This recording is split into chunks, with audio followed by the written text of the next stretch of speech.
अस्सलाम वालेकुम दोस्तों, जोली अजीम हाजिर है फिर एक वीडियो के साथ। दोस्तों मेरे जो जोली अजीम का हेल्थ सेक्शन है जिसके अंदर मुख्तलिफ तरह में आपके लिए वेजिटेबल, फ्रूट्स, हर्ब, स्पाइस और मुख्तलिफ खाने पीने वाली चीज़ों के बारे में इंफॉर्मेशन लेकर आता हूँ। आपको मुख्तलिफ बीमारियों के लिए रेमेडीज बताता हूँ, टोटके बताता हूँ, इलाज बताता हूँ।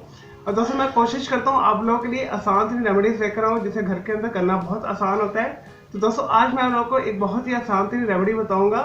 इसे बनाना भी बहुत आसान है, मल्टीपल डिजीजेस के लिए फ़ायदेमंद है। अगर आपका गला खराब है, सर्दी की वजह से बुखार है, नज़ला लगा हुआ है, जुकाम लगा हुआ है, खांसी हो रही है, छाती के ऊपर बहुत ज़्यादा रेशा है, उसके लिए भी ये वर्क करेगी। और ऐसे अफराद के लिए भी बेहतरीन है जिन्हें डायबिटिक्स है। दोस्तों जिस्म के किसी भी हिस्से में पेन हो रहा है तो उससे भी ये दूर करती है, स्पेशली मसल्स पेन को ये दूर करती है। चले दोस्तों बगैर टाइम ज़ाया किए रेमेडी की तरफ आते हैं। और दोस्तों इसके लिए आपने 250 मिलीलीटर पानी लेना है। आपने इसे किसी बॉल के अंदर डाल देना है और चूल्हे पे चढ़ा देना है और आंच को आपने मीडियम रखना है। और दोस्तों इसके बाद आपने इसके अंदर 1 टीस्पून जो है भर के कसूरी मेथी को डाल देना है, यानी ड्राई फेनुग्रीक जो लीव्स होते हैं उसे आपने डाल देना है। और दोस्तों इसे फिर आपने मजीद जो है 3 से 4 मिनट जोश देना है। जब अच्छे से जोश आ जाए फिर आपने इसे छान कर नीम गर्म पी लेना है। और दोस्तों अगर सर्दियां चल रही है तो नीम गर्म में पी लें, अगर गर्मियां चल रही है तो रूम टेम्परेचर पे इसे लाकर पी लें।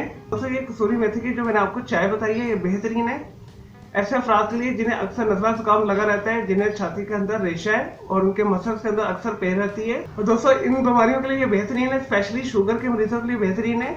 शुगर लेवल को सतह पर लेकर आती है और दोस्तों इस मुसलसल इस्तेमाल करने से शुगर की बीमारी दूर हो जाती है। और दोस्तों मेथी की चाय के बहुत सारे फायदे हैं, इसे बनाना भी बहुत आसान है। और दोस्तों जिस्म को हरारत देती है, तवानाई देती है, चुस्ती देती है। और दोस्तों इस जो मेथी की चाय की जो एहतियात यही है, ऐसे अफराद इसे कम इस्तेमाल करें जो गर्म खुश्क तबीयत रखते हैं।